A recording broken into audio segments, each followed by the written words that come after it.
So, you know, you've got this other handle here too. See?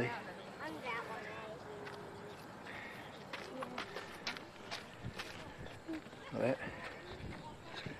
Recording sound? Yes. So they can hear you and me talking right now. Yep. The live stream is up and go. It's all Cool, good. mate. Just got to try and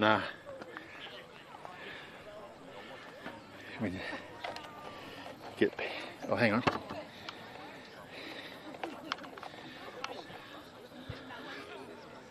Sweet, that's powered off that thing now. Don't be scared to move. You've got two handles.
I know that you all love the sunshine here in Melbourne, but if you're allowed to go in there, we're about 10 minutes away. Please, feel free to go in first. What, mate? The little hand. Battery. Oh, that's right. Link it goes red. You can just push menu again. We'll just push menu again. We'll go away. Keep changing it after we Streaming because I've checked. Oh, have you? Yeah. Sweet. That's. I'm just trying to track Keelan down to see with my phone and his truck somewhere. That's right. It's all good. Sweet. That's what we want. We're getting lots of love. Battery. Oh, that's right. It's all about. It's just a live stream with the event. So just keep it going. And if we change batteries, we'll check it after we've changed batteries. When we change, because we'll need to do that. Probably about an hour's time. Alright, and then once So there and there. yeah, I'll give you a call because I don't know let's take it out and push it in. Hopefully YouTube should keep going, Vimeo should keep going, but I think Facebook will stop, which means I have to get in and just manually turn it back on. Yep. Right? Roger. Okay. Hopefully. You all right over there? Yeah, I'm about to set up to go. So. Do some interviews. It'll be good. I'll start getting some B.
How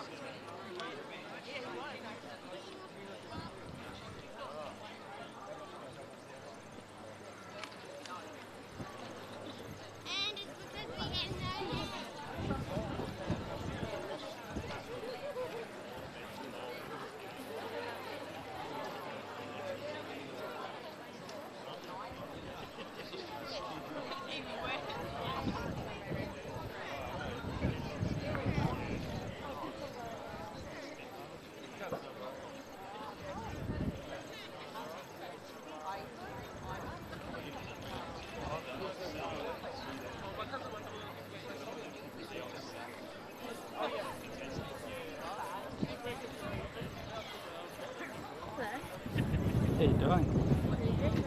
I'm doing live cam.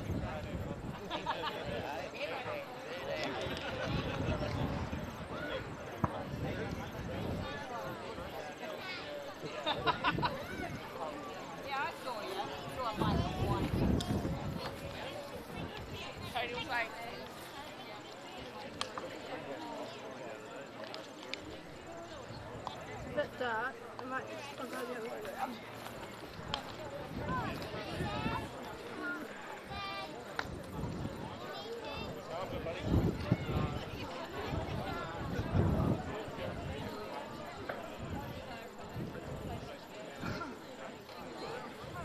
Sweet, thank you.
Lovely one.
Actually like or interact with someone's page and what stuff that keeps on popping up. So I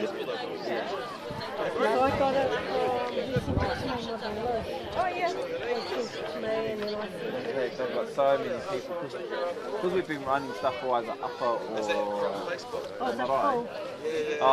Well, we haven't gone through, but we've got probably about 40 retailers, and we'll probably take maybe about 10. But what it shows is that there's between the most of our stuff is Oh, sorry. in a way. You from one news? Alright.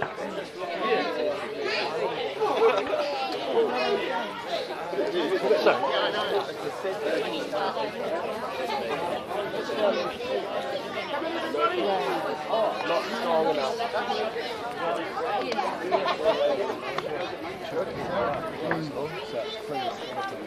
Okay, so powder, Yeah. powder, then who? Then me, Yep, and then you, and Emma.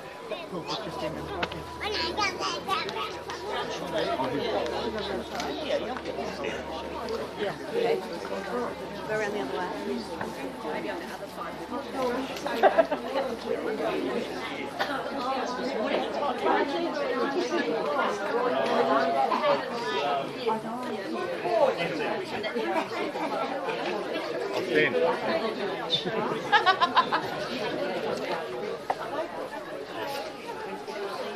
The other day, the other day I walked into this class and asked to me for my mentoring and my teacher, who whispered to teacher, is it silly? Oh, the baby! Selena, Auntie Moira and Auntie Marcia. Watch out, watch out. Stop There's still plenty of seats in here, right? You're allowed to go down.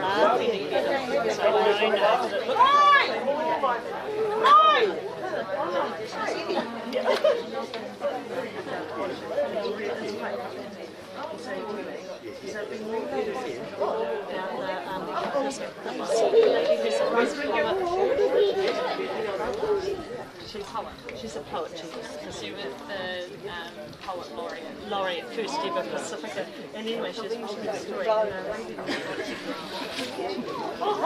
And they thought I was, and I walked in and they go, is she here? And the teacher was laughing. He's like, no, because it's they thought I was here. It's a really good book. Isn't it hilarious? Johnny, John.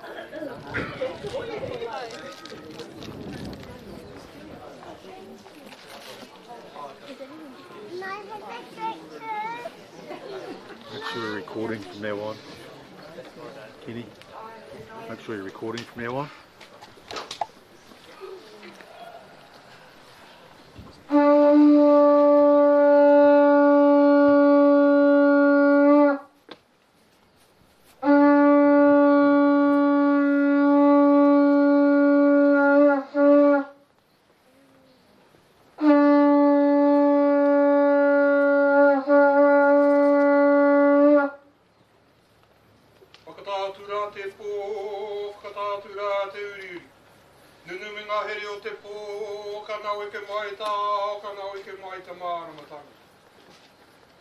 Hi hiri ta rā, hi hiri ta kāpura ko reru e ngaua nei te kaua i raro o mā huika.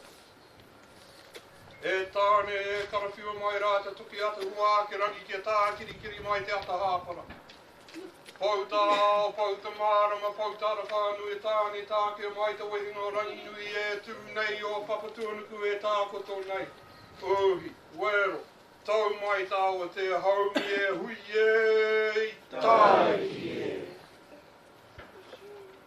Me tuatahi tēnei rā te mihi kia rātou ko wehi atu ki te pō.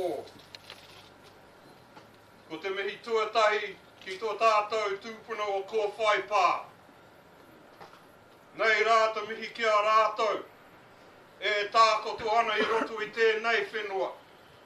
Nō reira, haere ki te pō, haere ki te pō, haere atu rā. Ngā mate o ia marae, haere ki te kāinga tūturu o tō tātou tūpune te rangi. Haere, haere, haere atu rā. Rātou te hunga mate kia rātou tātou ngā mōrehu o tēnei o huri kia tātou. Tēnā koutou,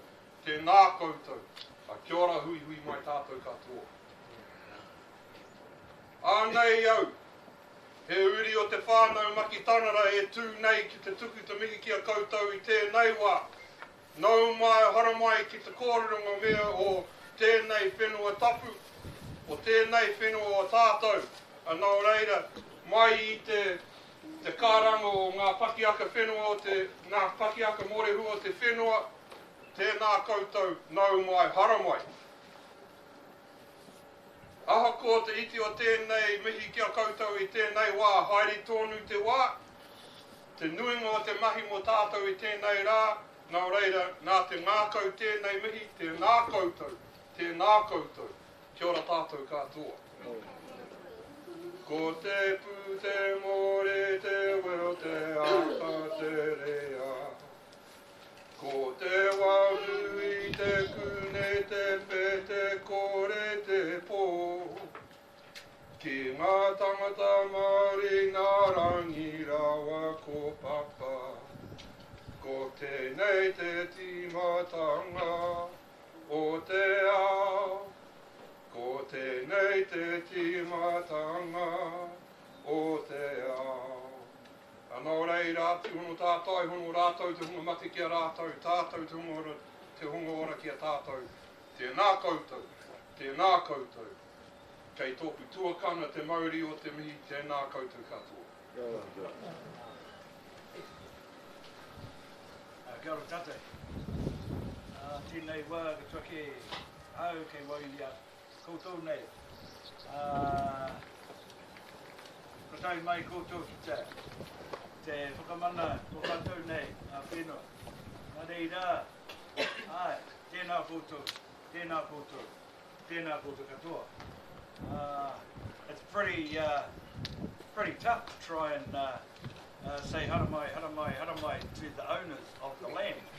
So I am definitely not welcoming you. Engari, tuake nei, tēnei wā tuku atu. Te mahana o te mei ki a koutou. Koutou nei, Ngāti tō rangatira. Koutou nei, Ngāti rādu. Koutou nei hoki, rangitāna. Tēnei wā, e a koutou nei te karanga. Nā koutou te karanga o tēnei kopata. Nō reira tēnā. Ai tikana te mei, tōku nei tuakana ki a rātou kua hinga, kua wehi atu. Nō reira, e ngā mate, haere, oki, moi maira. Tēnei wā, toko whakaaro nei ki te kaupapa, ki te karanga o te rā. Kia koutou Ngāti rārua, ka nui taku miha, ko koutou nei, public tautoko, o tōku nei i Ramuti. Ai, ka nui taku miha, e o koutou te rangatira o te rā. Anō reira, nei rā, tētehi, Ngāti rārua, e wihi atu ki a koutou, Ngāti rārua. Tēnā koutou.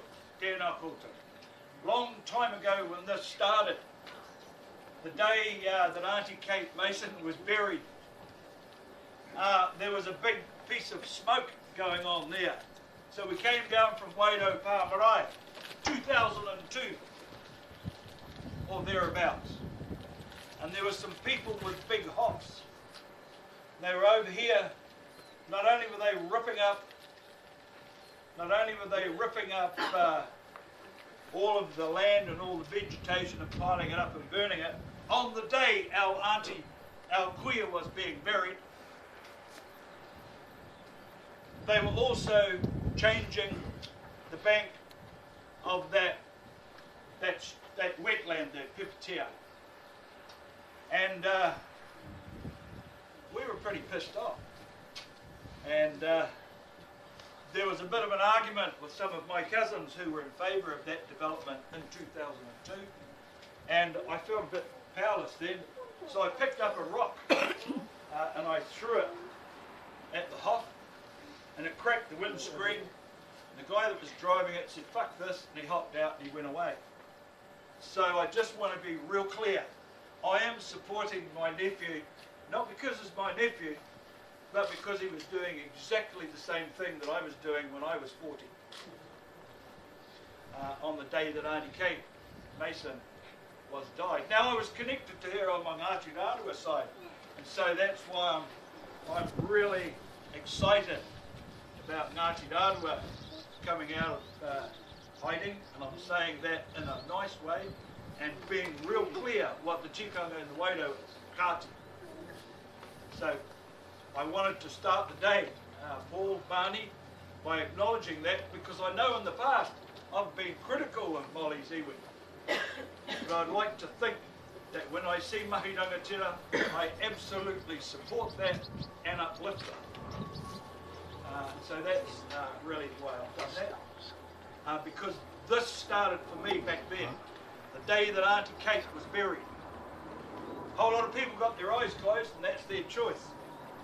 But, you know, I guess it's the tikanga for some of us to draw things to people's attention. So that's why I'm being clear. I'm supporting my nephew, not because he's my nephew, but because I think he's doing the right thing. And when I was 40, if I hadn't have been unpleasant, then we wouldn't have a settlement. Y44 was an unpopular number. Y56 was just as unpopular, eh, Paul? And I know you're still fighting that one. So we actually, my nephew said a couple of times that letter writing doesn't work. And I know Paul and Barney know that sometimes claiming and going to court doesn't work. I'm really pleased you're all here, because what this is all of us coming back to something that we value and trying to figure out not who's to blame, but how we're going to make sure that this last piece of land that we all have doesn't disappear. I'm not here to preach, although it sounds a bit like it. I'm really pleased that you've all come today to support these young people who are doing what I did when I was in my 40s. Hoi anō, ka nui taku piharo, ka nui taku mihi, kia koutou nei. Kia koutou nei, puki ai ki ngā tikana, kui mā koroma. Kei a koutou, ngā rangatira, tai mai nei, whakakaha, e whakatinana te karanga o te rā. Nō reira, tēnā koutou, tēnā koutou, kia ora no tata. Gotta sing a damn white, huh? This one's probably a bit appropriate, it doesn't come from here. Awaira, e taurima, e marae, I wahone, ma te tika, ma te puno, me jaro, hai. Who will look after those special places if we don't? Kia ora. I actually want Keelan to talk to you, because a lot of you have talked to him on Facebook, and so I think he should actually lay things out. But I would love to hear from anyone else from our New Zealanders here. E pahi taraka kia koe ichi. Kuri tia mai te takotarangi, tia tina, tia pina, tia tokinaro ora. Tina tokinaro tia rani nui e tūnei. Tina tokinaro tia papatuna ke takuto. Whakangoho kikunano a tina, whakangoho kikunano a toka, whanau, karomai te taruku, kuie. Te mea tuatahi. Ai, toi tuku tō mihi ato. E te kai karakia ki tuwhiratia e te hui mai nei ki tēnei wā. A paura, tēnā koe, e tō karakia whakamuingati. Tū hono whakakotahi tāna. Maumahara nā tātou tūkona, te mamai, te whāwhai, kei wainenui o tātou. Nō reira, ki te whānau papu iwi. E te waka, a kura haupō, a rangi tānei, te waka tainui, a Ngāti Toa, Ngāti Rārua. A maranga mai ki a mātou.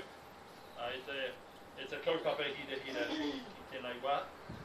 Nō reira, nā tōkana mā, nā teina mā, tēnā koe. Nā whakapapa, e te take hia, e te whenua. E te whenua kei Wainanui o tātou o nā tātou tūko. Nō reira, ana Te Maiti, ana rangatira āpōpō whakarongo mai kia mātou e te pūrākau, Paki Waitara, e te whenua nei, e te rohe tāwhi. Nō reira, a kūrau rangatira mā tēnā. Good morning everybody. We're here to listen. We're here to listen and we all agree from a Rārua perspective that any development should cease, stop. But there's no denying that actually our ancestors used our wāhi tapu. They utilised the wāhi tapu, but not to the detriment of the wāhi tapu. And so, you know, we have our iwi there, but actually it's the whānau and the hapu, the people that live on the lands. We are the kaitia. We are the decision makers. And so together, we should be working together to ensure that these lands here, and I know that Molly and I are current trustees of the Rārua lands just through there, and we will put in place to ensure that those lands are there for the next generation. And so today we're here to have a listen, and we will participate, but we will participate in the manner that we are used to. So nō reira, a kūrau rangatira mā tēnā koutou, tēnā koutou, a kia ora tātou. Whakataurangi ake te here, ki taku ate, umu ake nei, te mauri o te aroha. E hono na ki te iwi kua whakanaro, ki te poho, te poho uri uri, ki te poho i o te atu, kei na whakaua te herea, ki te rangi, e warahi atu, ti hei mauri ora. The last thing I want to say is the resources are within the rohe. We use them as the privilege, not as the right. Nō reira tēnā tū.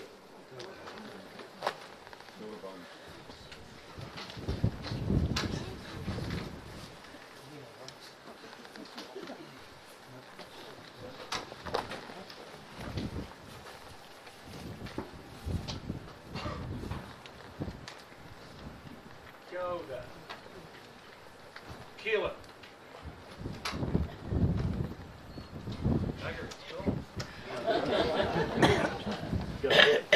Well, I'm not going to say too much. I think a large part of why I'm here has been self-explanatory, but I do understand not everybody's on Facebook. It's not everybody's platform, so I do have to stand up and say a few things.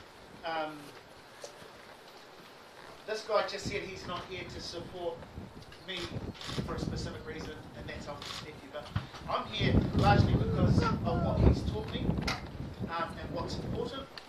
And I'm here because my grandfather was Ngāti Toa, and he's attached to a block over here. I'm here because my grandmother was Ngāti Rārua Rangitani, and so I do have attachment to this land, as do many of us.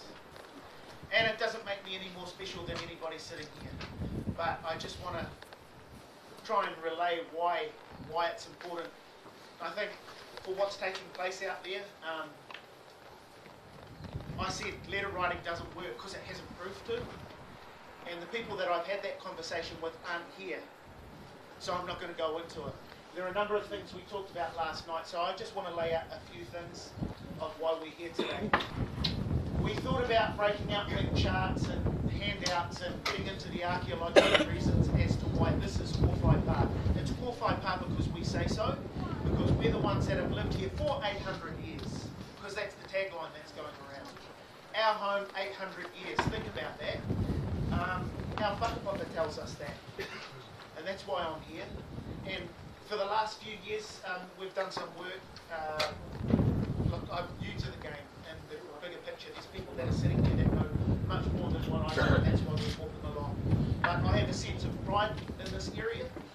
want to see it destroyed, so that my nieces, my nephews, who knows, I may get lucky and have some kids someday, but I don't want to see that disappear just for a bottle of wine.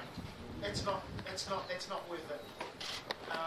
And I'd like to say a hell of a lot more, but that could cost me my house. So I'm not going to.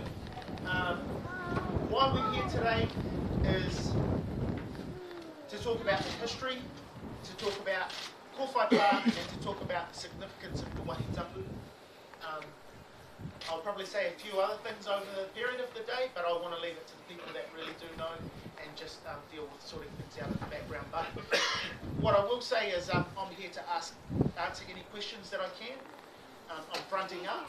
I've made some bold statements, and if I'm wrong, and it turns out that I'm wrong, I'll apologise and I'll do the right thing. However, there are other people saying things and are doing things, and I think if I'm wrong at the end of the day, then I'm just wrong. But if they're wrong, they've destroyed our heritage and they've destroyed our Wahi Tapu. That's the difference between them and me. That's all I want to say at this point. I just want to say we've got a couple of speakers from all the different iwi. It was important we got them here to have their say. We're going to do a little bit of a site tour, and anybody who after lunch has anything to say is welcome to get up and say that, because I understand that not everybody may agree with my opinion. And that's ka pai. You're welcome to stand up and say that. Yeah, that's about it for now. We'll start out, I think John is going to say a few things. We're going to have a little bit of a walk around. Wayne is going to lead that. I'm going to go over and take a look at what's on the edges of this section. A few of the sites. I didn't want to get into a discussion over whether or not a pile of shells over there identified by Heritage New Zealand is Wahi Tapu. I don't want to talk about some implements in the paddock. This whole site is a Wahi Tapu, and that will be evident by the end of today. Not because Heritage New Zealand tells us it is. We're the authorities. Everybody here, the people that have lived here. So I didn't want to get into that. So we'll come back, have lunch, and then after lunch we'll open the floor up and talk about where to from here. So thank you everybody for coming. Thank you to the people who live here and look after this place and are kaitiaki and still living here. Thank you to the people who took us out to get the kai moana for today. Ricky, thanks for coming as a trust. Sorry, I was going to say as a trust. Thanks for coming as whānau, who has an attachment to this area. Thank you to Ngāti Rāroa. Last night when I saw your media release, it was really emotional. I felt it's been a lonely place. I stood down there and spray painted a sign a few weeks ago. I know that's not a great thing to do, but I felt like it had to be done. But when I seen Ngāti Rāroa stand up and show some real leadership last night, I was really proud. So Auntie Molly, I will go on and register on Monday morning.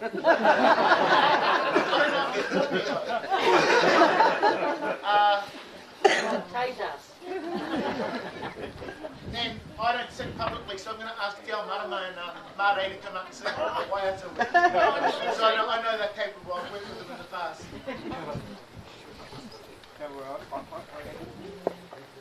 And Parks. I would have asked my sister, she's not here, and I've only just spotted my uncles down the back, so all good.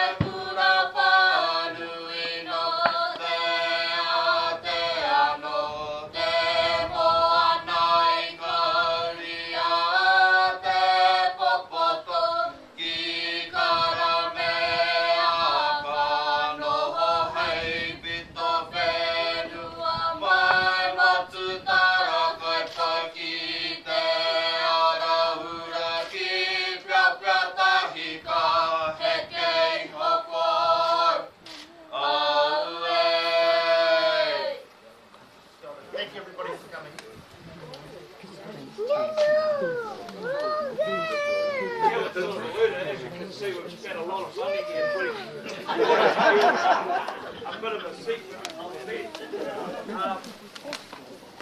The other thing I wanted to say before we go through that, so it kind of like goes like this. Paula is taking care of our wairua, but we're all safe because we all come from here. Kylie, well, he's a descendant of Edwin Hemi. Some of us know him as Uncle Ted. So he's a backup in case Paula got the wrong day. So we've got two really good skilled daughters to take care of things. We moving into the kofo or the talks just to get different perspectives from people that are here. As I said, we're going to go on a bit of a walk around the area now. I want us to be happy about that. It's really important that young kids come, and it's really important that we all look after them. And so it's really important at times that if I'm being a bit grumpy and I say to one of your muckas, hey, get up there, that I'm not picking on them, I'm just, keeping them safe. We have two hazards here we need to be really careful about, the road and the river. And it's absolutely normal for kids to go to the river just like it is for a dog to have fleas. So I'll always be at the end and I'll make sure no kids are left behind. But our kids are all of our kids. Today's not a day to have a bad buzz. That's all I want to say about that. As Keelan said, we'll come back and have lunch, give people time to actually catch up with one another, talk, gossip, argue, it's our way. After that, saying we would have a wānanga or a panel sounded a bit Pākewhai. So we said it was a panel, so the people that shared their thoughts during this part will sit here. That's the chance for you to ask. Call it a wānanga because there's no such thing in a wānanga as one idea. So there's no such thing as one story. What we're doing here is sharing all of our stories around this area, probably wider, because it'll probably be the only time we'll ever get to do that without either taking one another to the Māori Land Court or having another claim against the Crown. And that's getting tougher as well. After that, karakia, and we should have all had a good day. You will not be required to vote on anything, and you will not be required to sign papers about anything. So if anyone's saying, cuz I need you to vote, well, there's nothing to vote for. And I will have some papers for Passover over a block over to my name, Molly. Really? So without further ado, I'd like to introduce Auntie Oke's Moki. Kia ora everyone. He introduced me as Auntie Oke's grandson. My name is John Gray. I was named after my grandfather. His name proper was Paine Timokrai Pukukwatu. And our association with this land comes from Te Kōwhai Pā, but on what happened there, as opposed to who was there at the time. I am Ngāti Rāru of Ngāti Tō descent. We came here with Taupraha and avenged the curse of the Fern Roof County.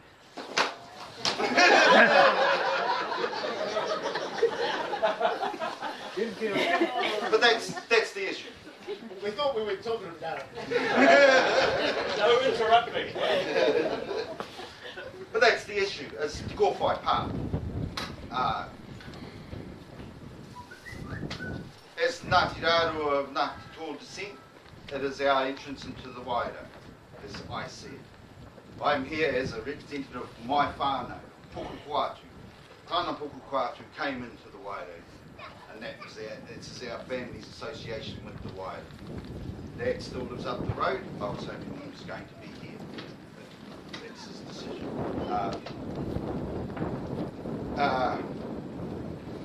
When we were children, we used to come down here over to the White Bridges when there were two of them back in the day, and be whitebaiting. Dad used to whitebait down here, Uncle Reuben used to whitebait down here, and Granddad used to whitebait down here. We always wanted to come over here as kids to play around. We were told, yep, you can go there, but don't go over there. That still stands today to us. We don't go over there. We know where we are supposed to go, and you don't go over there. And there's a reason why, and that's the reason why we're here today. The isolation of this place has protected it for a long time. It was the ground wasn't useful for much agricultural use, and that protected it. But now that things have changed, it's changed the use of the land, and it's becoming endangered and at risk now. There's a lot.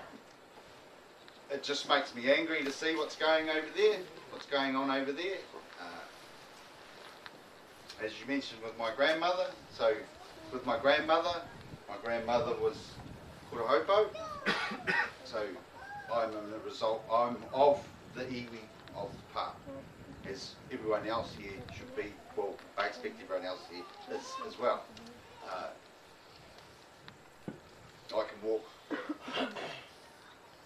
park. My grandfather said, and you can walk the park, anyone can walk the park. Now there's lines and delineations saying where you can and can't walk, which I don't understand, but that's the way it is.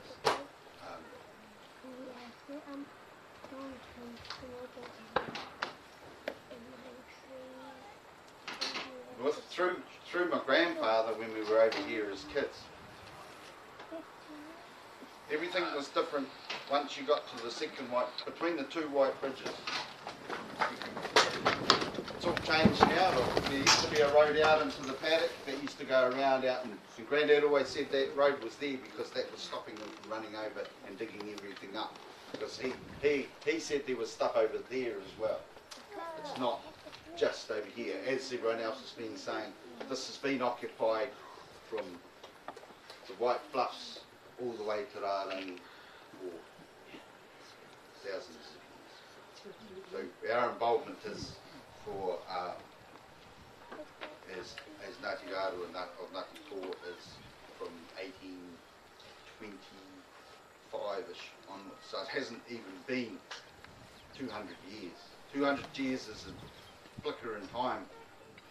Everything over there goes back a lot further than that, and along here goes a lot further than that, and we need to protect everything down here. It's not good seeing that some places are protected and others aren't when they have exactly the same value. They have a value to us.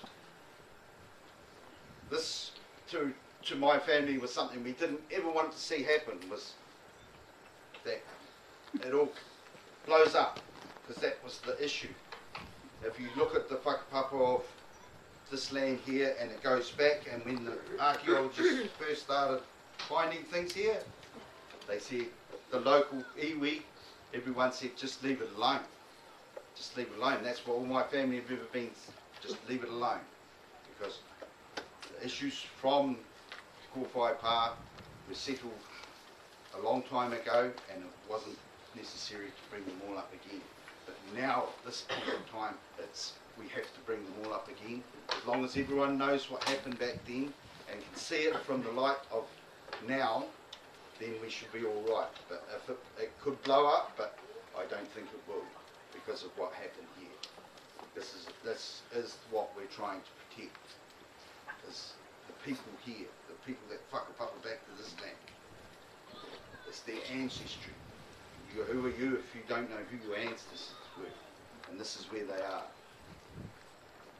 They're not spread out somewhere else. They're spread out here. This patch of land from there all the way across. Through my grandmother, the whakapapa goes right back. And she informed me of that when I was a child. Not even a child, she's telling me right up, keep smacking the ear all the time. That's the way it was. You learn. She was staunch, steadfast kurahopu. That's my grandmother. And she instilled that into us as her grandchildren as well. I've got my 3 older brothers. I thought one of them was going to show up, but he didn't show up. The other 2 are in Australia. And they would support me in what I'm doing. I think they do support me in what I'm doing.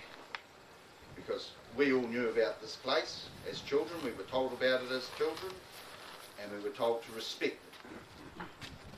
I don't know where that went missing in some people, but as far as I'm concerned, it still exists today. That tapu that was put on that land still exists.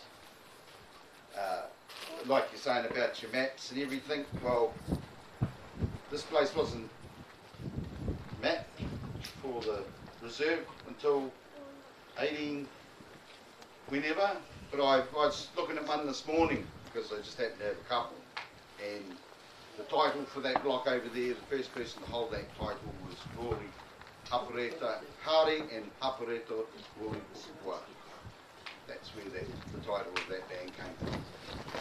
If things had worked out as you'd expect in a normal society, they'd still retain that, because I believe it was put to them for the protection of the Kōwhai. But then the system as it was at the time turned it over into a 21-year perpetual lease block, and then they lost the usage of their own land as a reserve.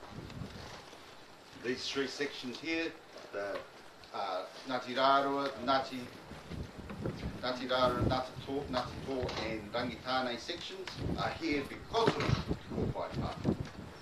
This is the area where people came to the park and it associated with that area over there. I just want to see this place looked after. Even these blocks of land here and over the road and along the river up to the park. This is ours. We were given it as a treasure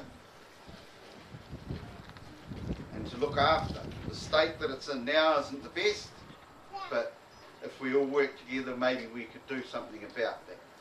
And at the moment we have the opportunity to do so with what has happened in the last 10 years, with our ability to do things and restore the environment. They go on about the whitebait. What about the habitat? 90% of the habitat of whitebait's gone, and they wonder why there's less whitebait. It's not the whitebait that are dying out, it's their habitat. Restore the habitat, whitebait come back. Here you restore the land and then everything comes back. So Kōwhai Pa was called Kōwhai Pa because of Kōwhai, because of Kōwhai. The planting of Kōwhai trees would bring in the birds, and the birds were the source of their food. And that, I see there is no Kōwhai trees now. That can change. So, how we move forward on this after this is all good and well, resisting what's happening over there, what are we going to do with it? What are we going to do with it after? Because we've jumped up and down and we talk about it. Other people know it's there, and other people don't know it. Because they will go down and start digging shit. That's a problem we've had since the whaling's times. Or the desecration of the graves that are all along here and round the coast and down to Kaikoura. They've been picked through. You go to England, you find tiki. Where are they from? They're from here. What are they doing what are they doing over there? How did they get into the hands of the Europeans? How did they get into the museums in Europe? They were stolen. They weren't given. They were stolen. And that is what has and is going to happen over here. If everyone jumps up and down and says that it's there, then people know it's there. We have media goes everywhere. Everyone knows things. Everyone wants to be their own archaeologist and wants to go and have a tutu. We need to know what we're going to do with the place now. It's all right in some places because they are still isolated, but there's a road right there. And this is right here. And there's a big cloud of dust coming from over there. What the hell's going on over there? That doesn't look good.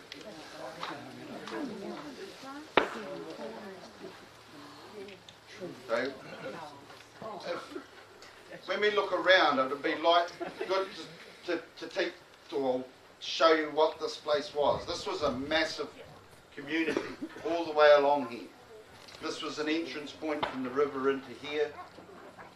There was Waka Landing in here, just down further on the outside on the sea there was Waka Landing, and this was the area of settlement in this part here for access to that. And then further down there was another path and it had access to the other side. If everyone understands the history of this place, then it's alive.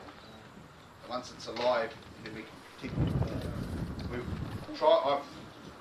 I've done what I can through pieces of paper, like Keelan was saying, put in submissions to get the place protected. But it's not working. What do we need to do to make it work? Because this is not going to be the only time it happens. A lot of our taonga have been kept secret all the way up and down the coast. It's starting to come out now. This is the time it's coming out, when things start happening. So they want to build a bicycle way from Kaikoura up to Picton. Now, they built the railway tracks. They didn't listen to anyone when they built the railway tracks and bowled straight through everything. Those animosities still exist between the iwi who own those urupa that they went straight through the middle of. Now they want to build a bicycle track through them. Are we going to tell them everyone where everything is? These bicycle track people want to put a sign there and say that it's there. Well, that's the last thing we will want. We don't want everyone knowing it's there because it's still there. Someone will go and have a tutu with it. Okay? There's a lot of things coming up now that we really, these are here, and as you say, this is where we come from. These are the people who we come from. We can whakapapa back to them.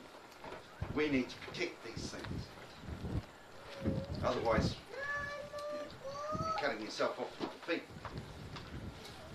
You don't want that. Oh, I've been saying enough. I'm sure there's a lot more I could say. But like I say, I whakapapa back into the whole lot of it, and it's personal to me when something down here, or even in town, anything around here is disturbed. There were places in town that were disturbed years ago, but still missing, because it was done. Like the digging of bones in Springlands from an older battle site, and they just piled them into a trailer and burnt them and used them as fertiliser. And that's the only record. Heaps of bones found, turned into fertiliser. But we know where it was. Because whakapapa tells us where it was. We need to stop things like that from happening. It's less than 200 years, so if it was in Europe and it was 200 years old, everyone would be jumping up and down. But here, it's only what? This is who we are. As long as it doesn't create clashes between the iwi again. That was sorted out not long after this happened. With the intermarriages of the tribes. And then eventually, after it stopped being against Māori and became, well, we need to survive. After the signing of the Treaty of Waitangi that promised us the promises, but delivered nothing. Delivered nothing until 2014, and then it didn't deliver very much at all. So we really need to protect these things because this is where we come from. That's what I like to see.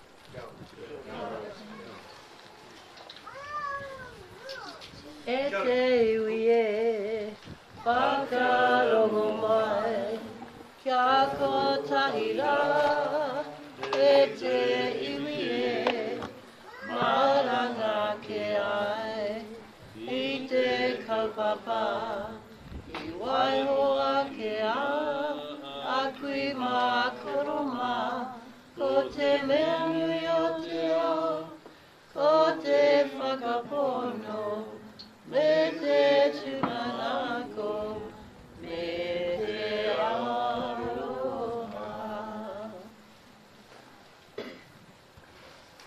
Thank you very much. I just wanted to thank Keelan. It's really good to see younger people in the iwi starting to do this. I made a mention before of back in the day when I was a young radical. I was down at Christchurch with another young radical called Paul Morgan, and who's here today.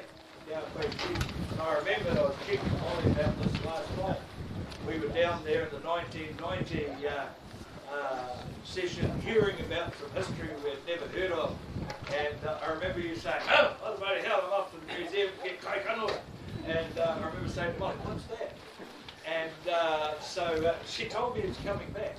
So that's a story, I think, at some stage that isn't widely known amongst all of us. I'm not necessarily talking about the kai kanoa story, but about the fact that Paul Morgan, when we first started, was off to the museum to get that, to show some people, to correct some history.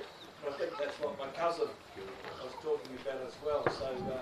So that's really why us old people are pleased to see some young ones coming up, because that will make it happen. My next person on the list is one of the young bucks, Kevin Wayne Abbott, and we're calling him Discovery, because one thing that's really important, I don't live here, I come from here, but I live somewhere else now, but there's some people that live on this land that actually enable us to meet here today. Abbo's one of them. You better come and have a talk, Ab, about how this came to light.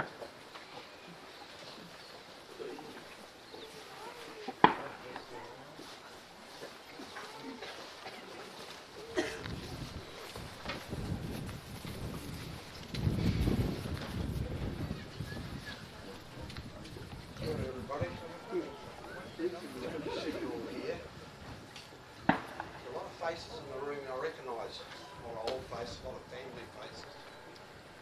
And old mate Tommy there, mate. I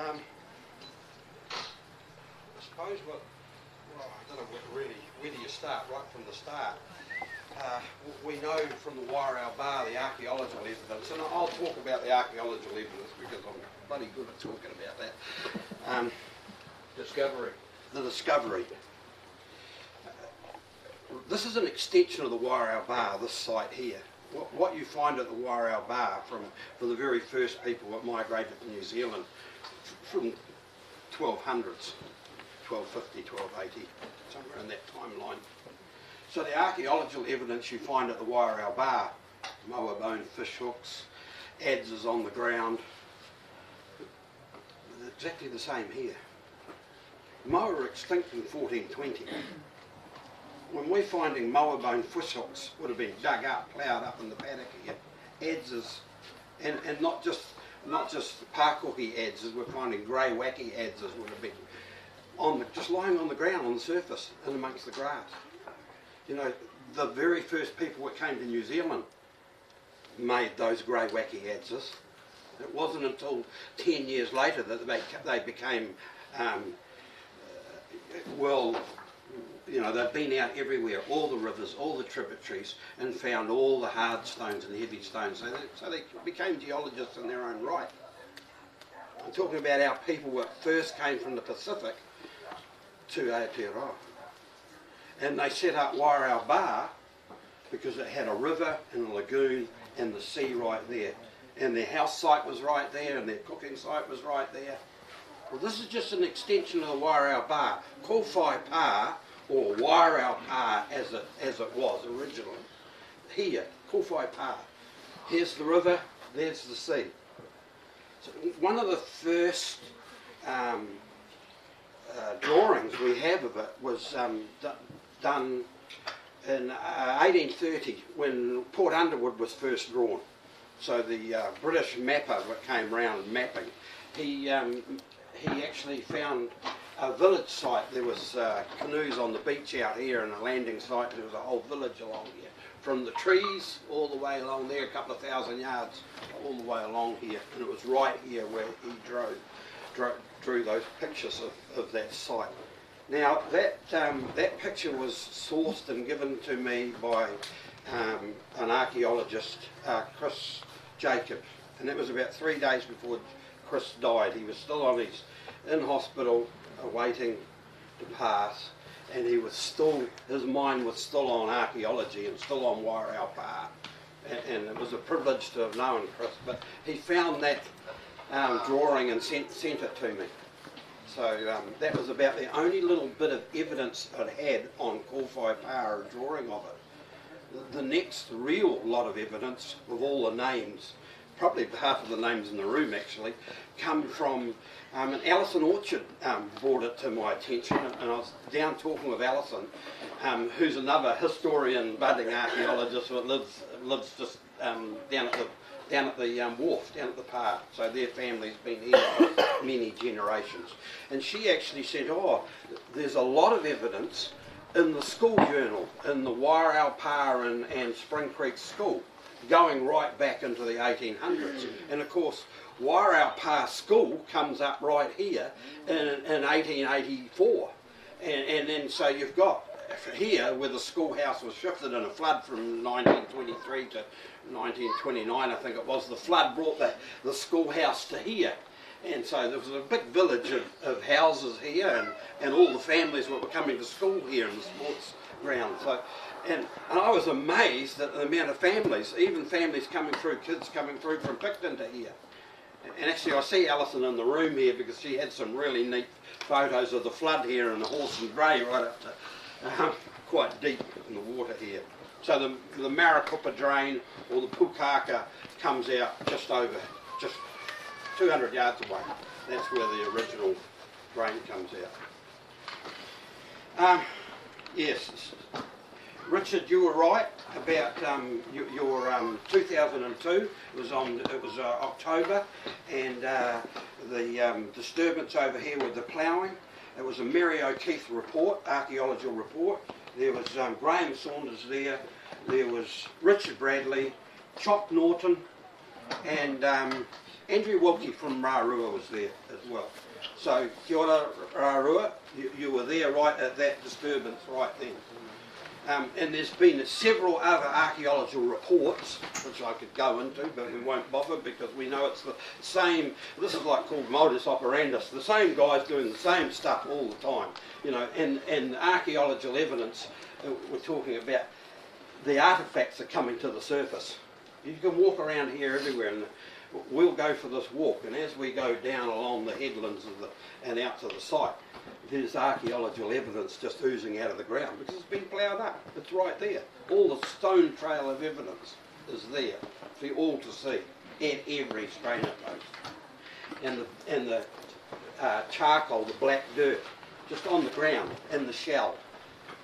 And the little tiny bits of broken up artefacts, you know, from Pakohi to Chirk to, yeah.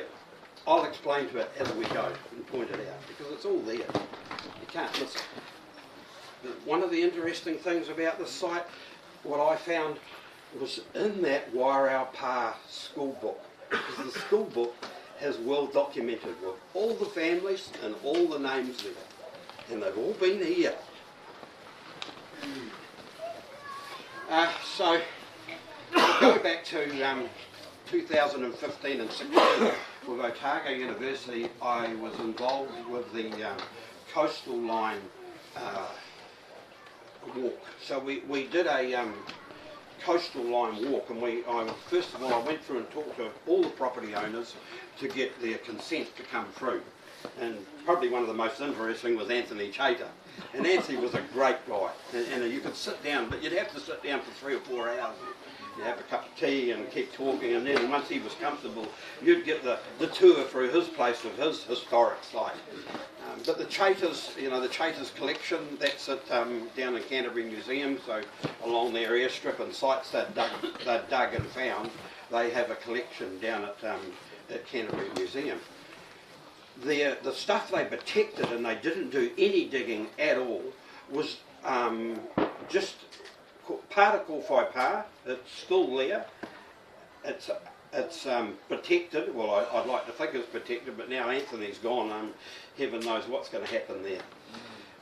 So where the fence line was, the fence got moved, and unfortunately about another 34 metres of that protected Kōwhai pā, because that's an extension of the here, is now in the vineyard. And so I'd pretty much say if it gets ploughed, there'll be a lot of artefacts come to the surface. I know for a fact along that fence line originally in 2016, we walked along there and there was moa bone fish hooks and obsidian, and of course there was argillite pakohi, and it was an archaeological trail of evidence, which tells you how old the site is straight away. It's remember, this is layers of history, but when you see a piece of moa bone, that's pre-1420. Yeah, so it gives you an idea. This site just hasn't been here for going back to the 1884 of the school. It goes right back to the early 1300s, late 1280. This is just an extension of Wairau Bar. Those first people, our ancestors, that first came here, they moved out along the coastline everywhere, all around New Zealand. Yes, so when we had a interesting visit at the Wairau Bar, was the 24 environmental court judges came to the Wairau Bar for a visit, and on that particular day was the day the fence was being shifted. Anyway, it's a shame that, you know, you only have to do an archaeological assessment, an environmental impact assessment, and there's a series of things you do to be able to do something. If you just want to get on and do it, which has clearly been demonstrated, they just get on and do it and worry about what happens later. And unfortunately, what's happening is, you know, when you get this last little bit of our archaeological history right here, and it's an offence to commit an offence under the Heritage Act to knowingly destroy a site. And you'll see when you go for the walk around, when you see pieces of artefact that are broken up, you know, we could easily be doing training with our kids coming along. We could easily be having a school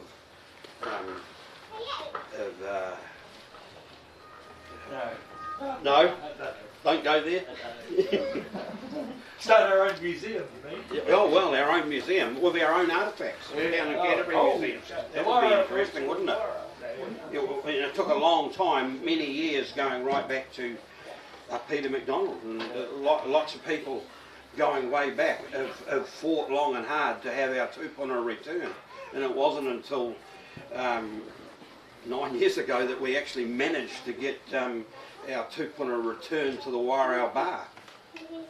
But their artefacts, some 2,000 artefacts that are still down in Canterbury Museum, they actually belong here in the Wairau. They actually belong here. Yeah. And to see, I read the Armstrong report, and to see that, you know, Duff and Isles and them, they were getting paid £270 back in the 40s for the robbing of those burials and taking of those artefacts. Now, it's not right, and a right needs to be wrong.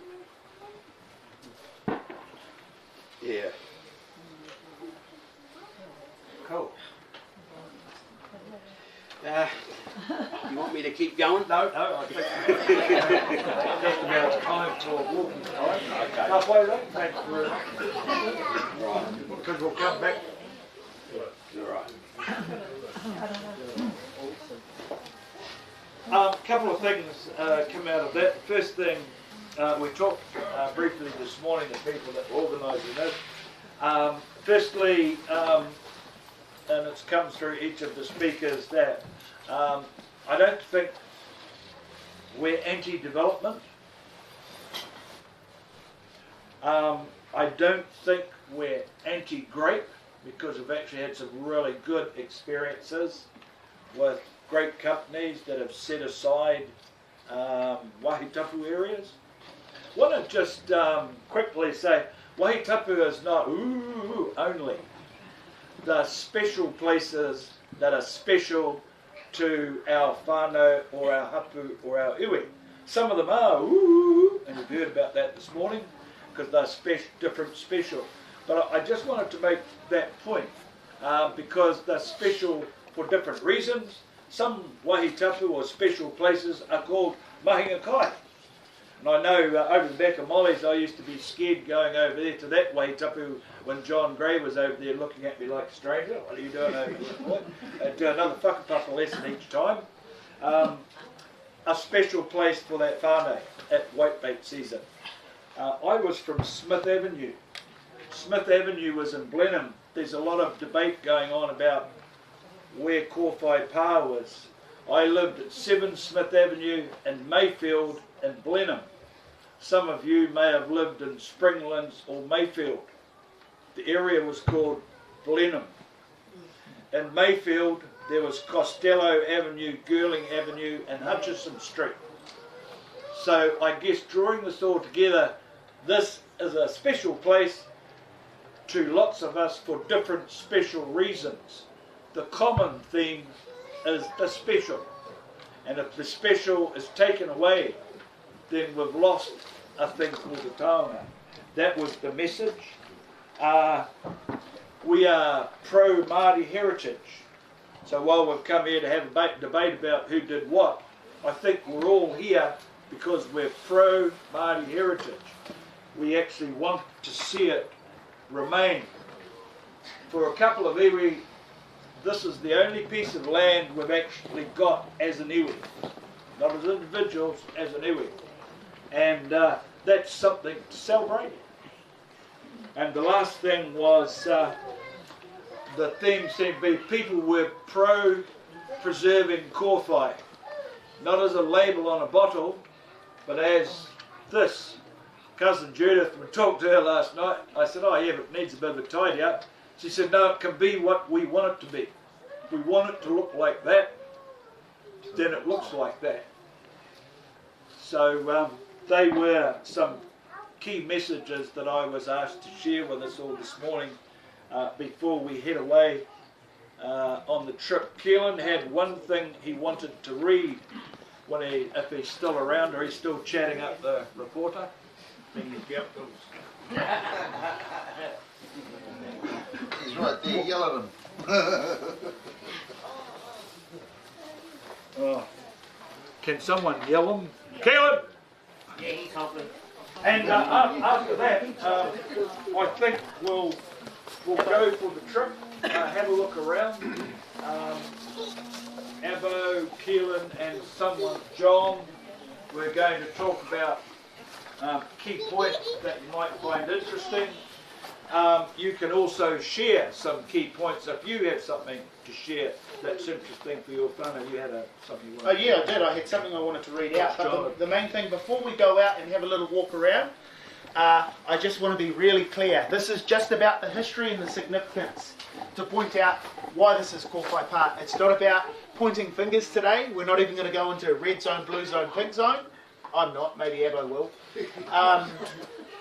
It's just to walk people and make them familiar of why this is important. But I do have something I wanted to read out. It's actually from the archaeological records, and it's not heavy, but I think it gives a good indication as to why this place is important of some of the recent past. And this was the entry. There's an urupa in the middle of that paddock out there. As we go over the back, we'll get Abbo to point it out. It now lays beneath a vineyard. It's been there for a number of years. I've raised this in the past. People think I'm lying. I'm not. The evidence is there. Read it for yourself. Go away, find it. The people sitting in this room that have come along today, many of them know that to be true. But an archaeologist in 1961 named Mark Howell Johnson went and wrote a site report about it. And I don't want to have to rely on archaeologists to tell us our history, but sometimes in a courtroom, you just have to. I think he did a really good job of describing the people that lived here at the time, and I just want to read it out. He said, This is for the Urupa. He said, the site is close to the site of the Rangitani Pa Kōwhai, where there was a bloody conflict in the first half of the 19th century. The descendants of the opposing tribes now live in uneasy harmony in the district. The elders of both factions are making a determined effort to forget and minimise these unhappy circumstances in their past history of their peoples. Many of the younger generation are descended from both sides. This was 1961. Okay, so he was talking about the Battle of Kōwhai, which we're going to talk about today. He's going to be talking about the Battle of Te Reo Onioni. Any archaeological work on this site would cause the gravest apprehension in the local Māori community. It is felt that fresh evidence of this tragedy almost certainly will come to light to stir again the old fears and prejudices which are better left buried in the soil and the past. Only investigators of the highest standing could gain approval of work here, and even they, because of the proximity to the Kōwhai Pa site, would risk damaging the present good relation which exists between the Māori community and the New Zealand Archaeological Association. To me, what he's saying is, there's a reason why this area is tapu, and the people that live here today protect it. It is sacred to them for a number of reasons, and that's what I hope we learn about today. So I just wanted to point that out to everybody. That's about it. Right. So who's the roadmaster? You are, and Abo is. I'm at the back. Okay, cool. So we're going to take some time just to prepare yourself. It's probably only a 20-minute walk. Grab a bottle of water out here. When we come back, we'll have lunch ready. So we'll leave in about 5 minutes. We'll go out the gate, around the front, and up around behind the vineyard. So 5 minutes we'll leave. Kaumātua, we're happy just stay behind in the shade if you don't feel you can make it, but it's an easy walk. No. Hey, I'll struggle more than anybody. Sweet, how we doing, mate? That is. Shane? Haven't seen you since. Come on. No.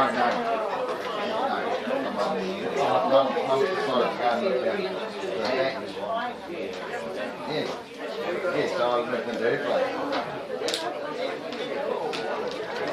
That wasn't that long ago, I was there.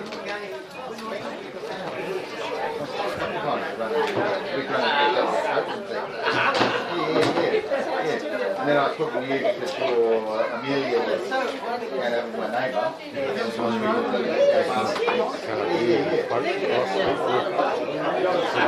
terms of report off, we're out there on walkabout there, or the one on the button there. So when that flashes up, it's just the ND filter here. It's just saying, you understand that? See how it's flashing up quarter or 16?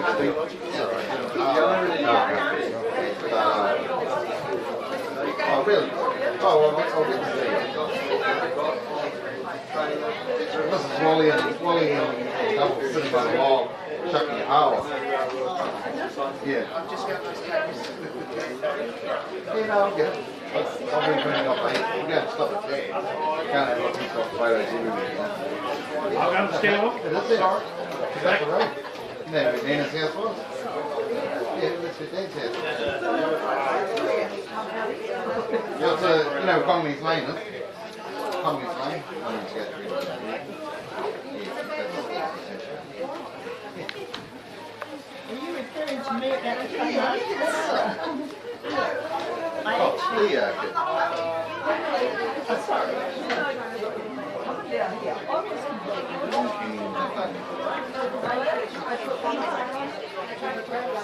Oh, you can still carry it.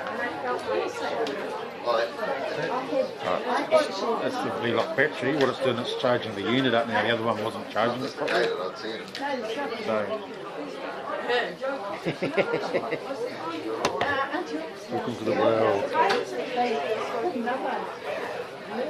Where? You want to have a rest, go get a drink or something?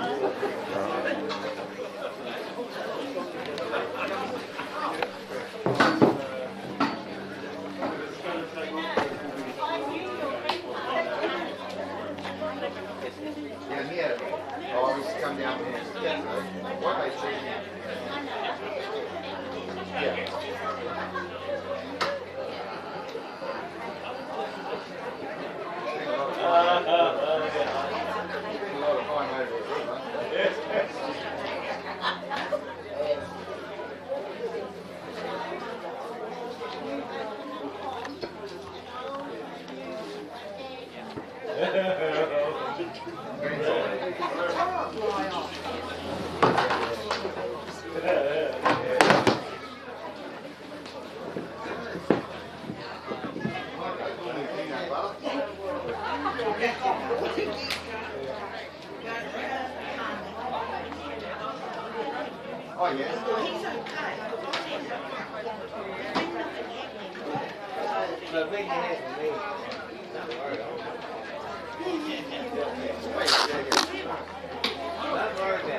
Did you? Oh, okay. Right. Yeah. Oh, you want to hold this for a sec?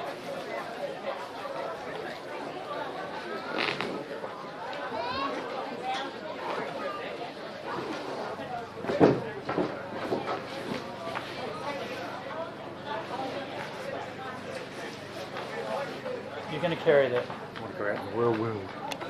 Oh, yeah.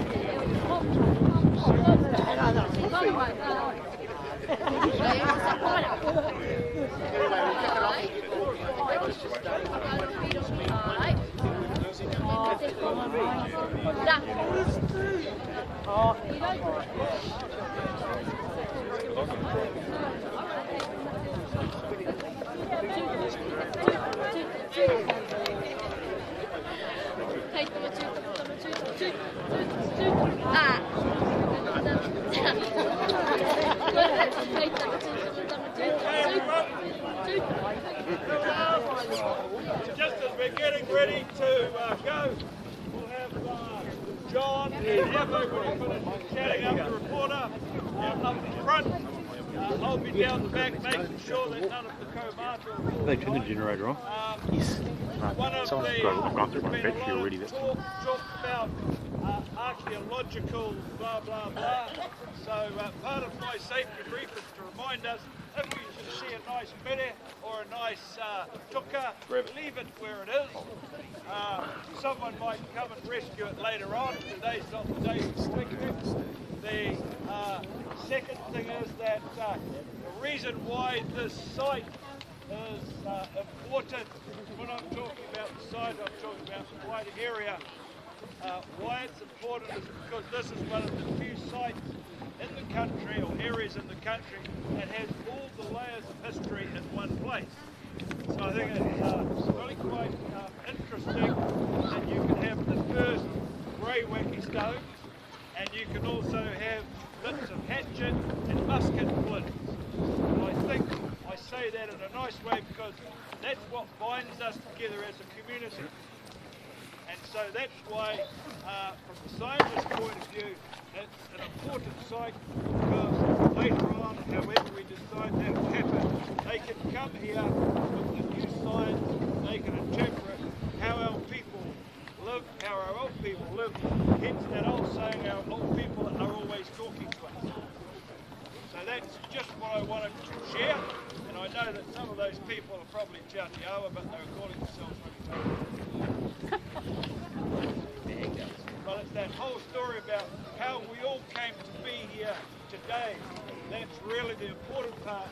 Not necessarily what happened in the past, but how we are today. Okay, let's go!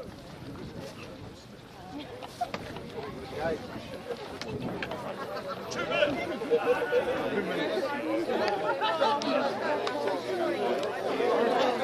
Go out on the road,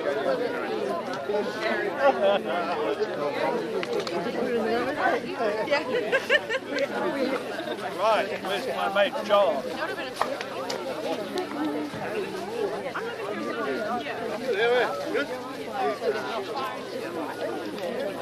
Where are we in?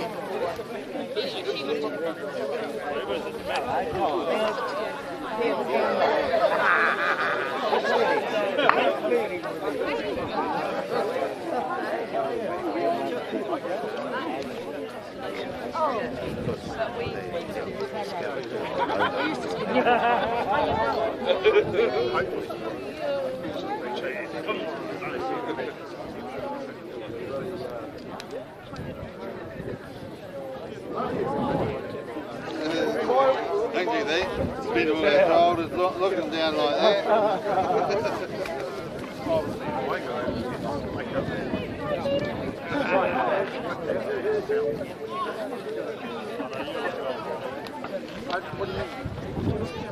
Do you like me to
Well, you're missing legs.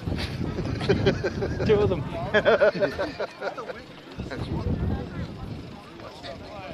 Which way are we going? I think we're going out here along the road and then just going along this side of those vineyard, that vineyard there, and then along the back of that, back of the section.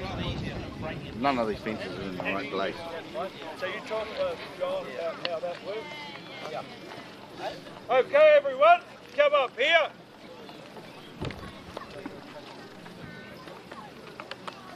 there's lots of sites I'll point out to you on the way.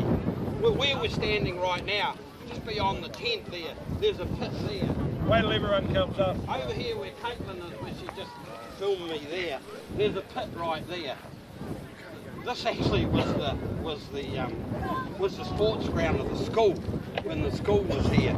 And I think the school went in back up the road, actually 1933 it was. I'm looking for a face in here can confirm that with me. Where are you, Alison? Went towards Karen.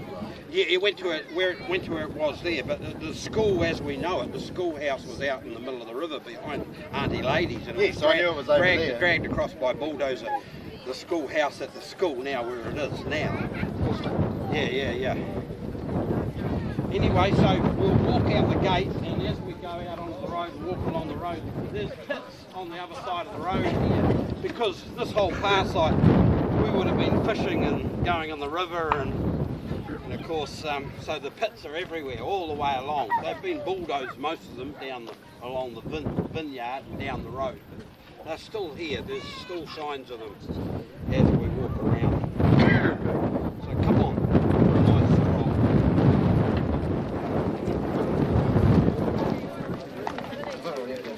If you guys have got any questions or anything you want to ask, if I can't answer it, John will, and if he can't, Arthur's here, and we've always got Auntie Google.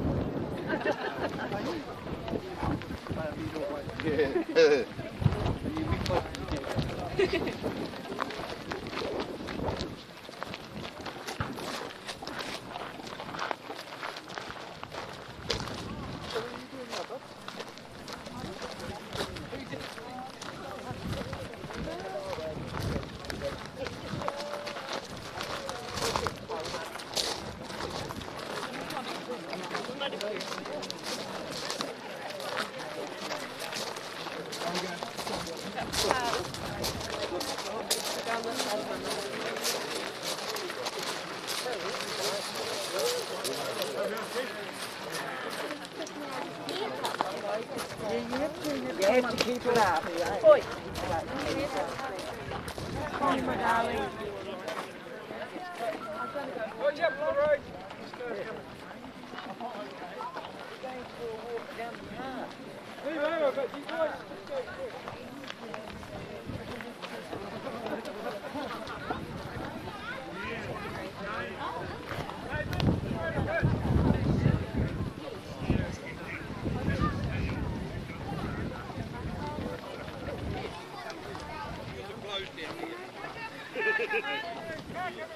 Another pit just beyond this car here.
sure by tomorrow.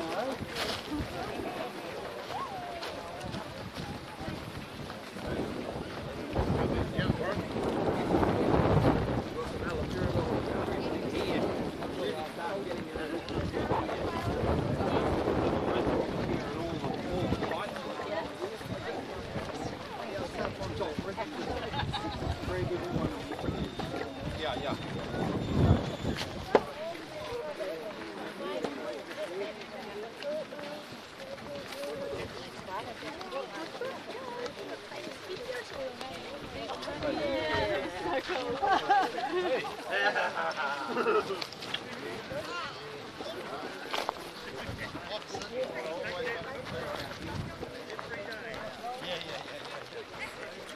Always thought not to look too closely at the ground back down. What we call is an archaeologist's stoop. Looking at the ground all the time. We'll wait for everybody to get here. So if you just want to have a look around, look at the rows, all the rows with grapes and the stone down them, and along the fence line here, and up each one of these rows you'll see all the stone here.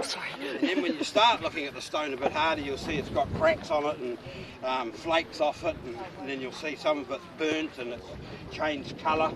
Or in a hangi, it changes colour when it's had about 1200 degrees of heat on it. So there's little bits of sign, little bits of archaeological evidence that goes, oh, hell, here's a midden site. You know, some of the sites, it was interesting, we'd find them with that 1200 degrees of heat. They're using, they're called umu tea, and all the gullies where there was cabbage trees, they'd cut down the cabbage tree limbs, and of course cabbage trees got sugar in them, so they'd have a big fire and melt down the cabbage tree, so the cabbage tree would it'd go to sugar, caramelised sugar, and then they'd pick all those lumps out and they'd put them in their ketty, and that was their next little journey to bird the next gully. So every gully's got these fire pit holes in them with that stone, with that marker, that 1200 degree of heat marker on it, which tells you they've been birding in that gully, and they've been had at each one of those cabbage tree groves. They have a big fire there. I don't know, a month, every 2 months, and they're just every gully, everywhere, right through the hills of Marlborough. It's everywhere. You just got to keep your eye out for those pits. So where we are here, you've walked past it's in the sand out there. You'll see the black charcoal just behind Barney. Right there, there's a midden site. There's a site right there. You're probably standing around midden sites. Right here at where Para is, all those stones there, they're all from been bulldozed. This whole ridge was bulldozed along here. So 5 bays down into the row here where the fence line is for Pōwhai Pa, there was, along this ridge line, there was a whole series of pits all the way along, right through the Ngāti Toa block, the Rārua block where we're going to walk to down there, some 500 odd yards away. So as we walk down this avenue, we call it McDonald's Avenue, each strainer post here you'll see strainers with fire crack rock and fire rock and different little bits of archaeological evidence on the ground. So as we walk through down to where the actual disturbance is at the moment and the planting of the grapes, you'll see. And I'll just stop as we go along and point out. If somebody sees a rock, if they see a bit of pakohi or recognise it, just stop and yell out and say you found something. Where did we put that at? Pardon? Where did we put that at? Oh. Yeah.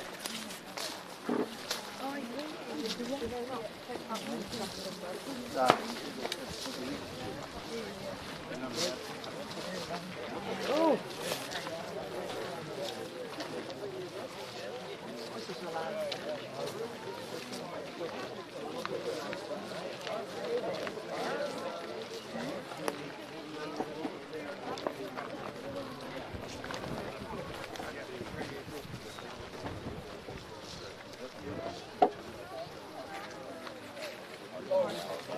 Hey, Kenny, you recording?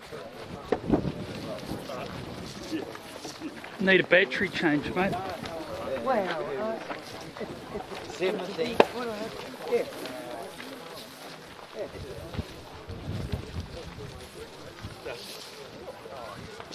Come on, baby.